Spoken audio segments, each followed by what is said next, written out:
First, we must understand what this whole district thing is. To put it simply, we are talking about what used to be called organized crime. What used to be called the mafia is now called the government. What used to be called the boss is now called the county mayor. The bookkeeper?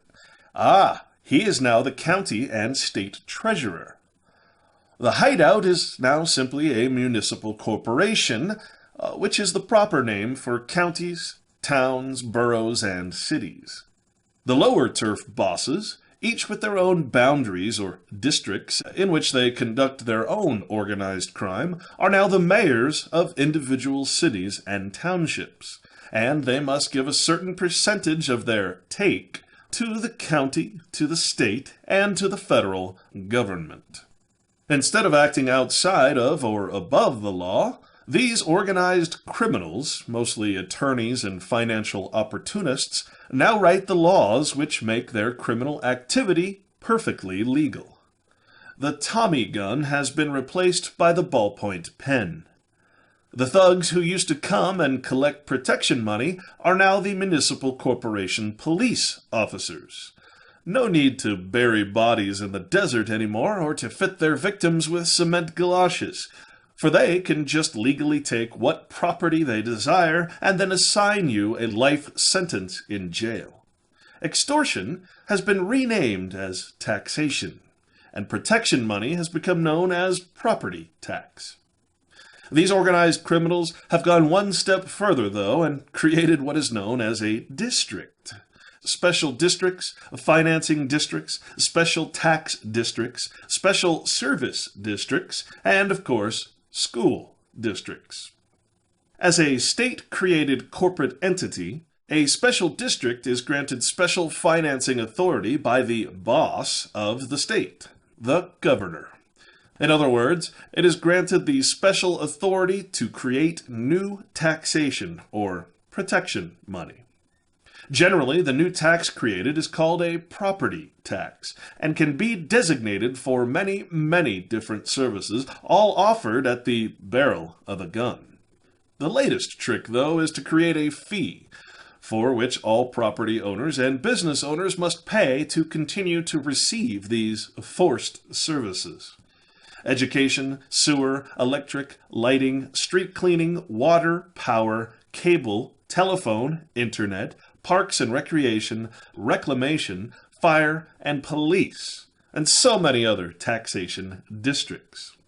These districts are stackable, meaning that you can actually live in 10, 20, or even 100 different taxation districts, from federal to state to local, meaning county and city, and have to pay a fee or tax for each service provided by each different district.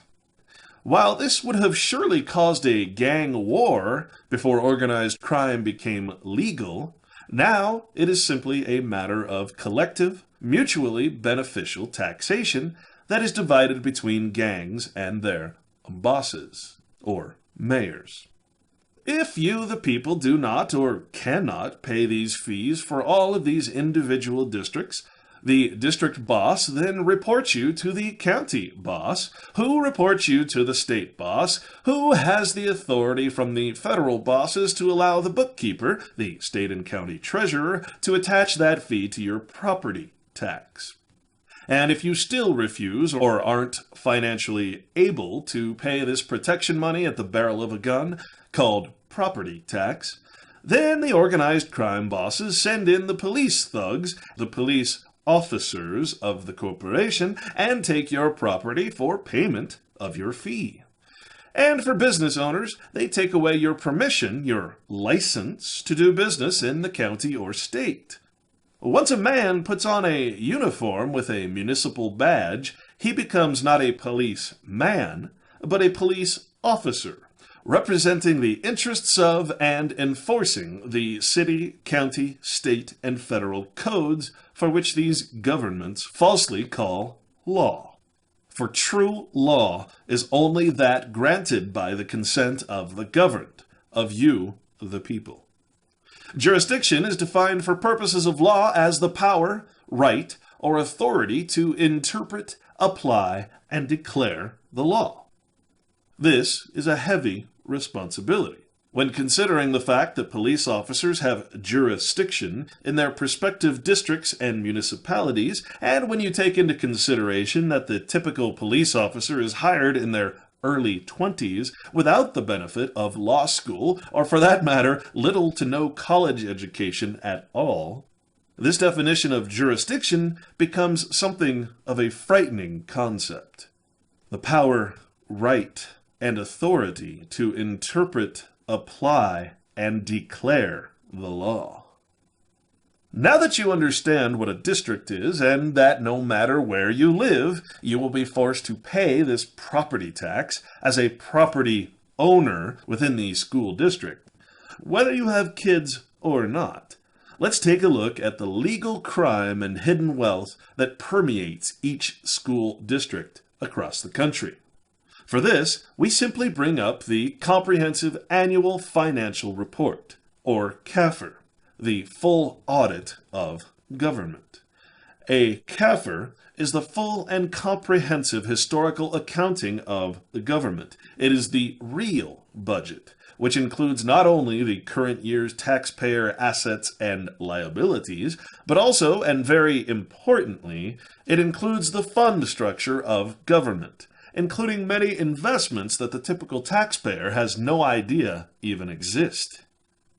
Now, this particular school district is called the Rim of the World, and is within the jurisdiction of San Bernardino County in the federally incorporated state of California.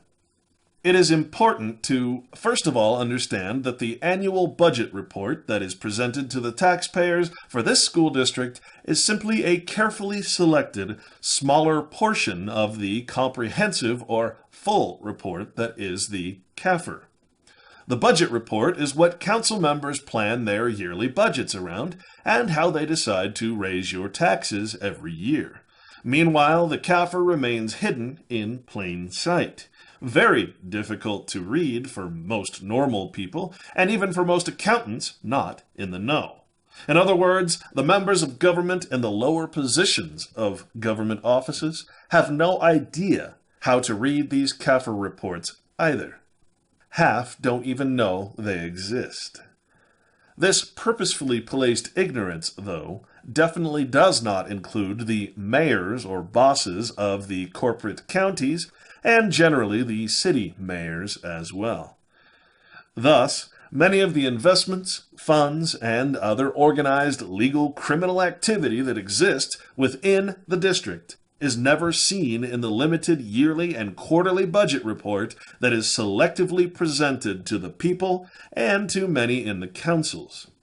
And the people are, year after year, fooled into believing that their school district, as well as their city, county, and state government, is in poor financial shape, and that they need to pay more property taxes, more general taxes, more sales taxes, more state taxes, more county taxes, more city taxes, and more fees for their districts. Of course, this is not even close to being the truth. Without further ado, let's have a look at this small school district, one of 58 school districts in the state of California. While the Comprehensive Annual Financial Report is a requirement of federal law to be completed every fiscal year and posted for public view, it is not necessarily easy to find, and next to impossible to read. I got lucky with this one, as the council just happened to photocopy the report in its minutes for its meeting of January of 2011. A Google search turned up a 2008 report as well. Here we see the board agenda item on January 20th, 2011, where the Rim of the World School District Board of Directors have approved the funding of the CAFR report, referred to here as the audit report. They have chosen the outside independent accounting and auditing firm of Vavrinick, Trine, Day & Company, a limited liability partnership corporation, to conduct this audit and complete the CAFR. And we see here that Education Code 41020 requires each school district to contract with a public accountant or certified public accountant to complete an audit of each district's financial records, ensuring compliance with federal and state accounting, reporting, and operating practices. And here we see the contract for that audit between Rim of the World School District and the Vavrinic, Trine, Day and Company accounting firm. It simply states that this agreement made and entered into this first day of July 2008 between the governing board of the Rim of the World's Unified School District of San Bernardino County, State of California, hereafter referred to as the district, and Vavrinic, Trine, Day and Company, Limited Liability Partnership, certified public accountants, hereafter referred to as the auditors. Now, I'm going to skip most of this contract, but you're certainly welcome to read it, and I will leave the full versions up for that purpose. Well, we can see that this is a 3-year contract beginning July 1st, 2008 and ending June 30th, 2011, which covers the 2010-2011 CAFR. On page 2, it talks about the audit fees. It states that our standard hourly rates vary according to the degree of responsibility involved and the experience level of the personnel assigned to your audit. You will be obligated to compensate us for all time expended and to reimburse us for all out-of-pocket costs through the date of termination. The fee listed below is based on anticipated cooperation from your personnel, the assumption that unexpected circumstances will not be encountered during the audit, no significant changes in reporting format and/or audit requirements, or significant changes in the operations of the district. So no matter what, the maximum annual fee for auditing services under the terms of this contract shall be $30,000 for the year ended June 30th, 2009, $30,000 for the year ending June 30th, 2010, and $32,000 for the year ending June 30th, 2011. For personal services, with the exception that there might be additional auditing services, and you can read what those are here. Understanding, though, that there are over 230,000 individual governments within the United States, from state, city, county, local governments, districts, and everything else out there, and considering that $30,000 isn't very much compared to what most governments pay for these funds, we can see that just to pay for auditing all of these investments that government does is quite expensive to the taxpayer. That's you, by the way. And besides that $30,000, we can see the hourly charge that it takes to actually do these reports, where we get into the $200 range for the year 2011. These guys are getting a raise of $7 or $8 each year, amazingly. But even for the paraprofessional, meaning a paralegal or a grunt, we're paying $74 an hour. That's a lot more money than some taxpayers get paid in a whole day. Oh, and of course, auditors shall be reimbursed for travel.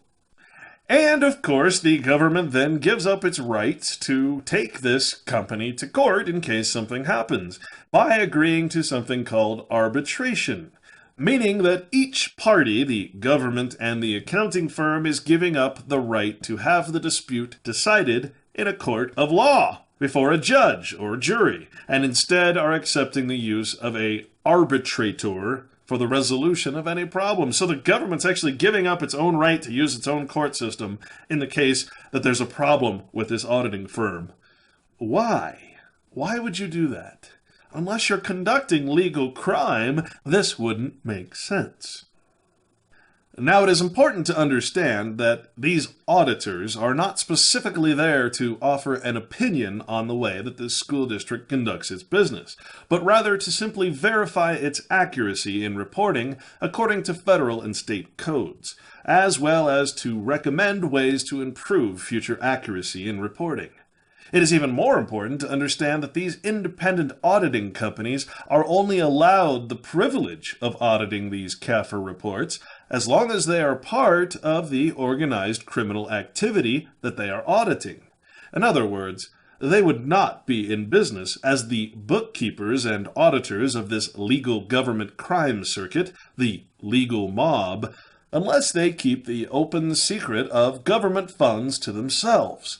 For, just as the government can take away your property and business license at any time it sees fit under its jurisdiction, when you don't pay your protection money, so too can government take away the incorporated limited liability status and revoke these auditing privileges from these cooperative accounting firms. And that is the real story behind this organized crime called government.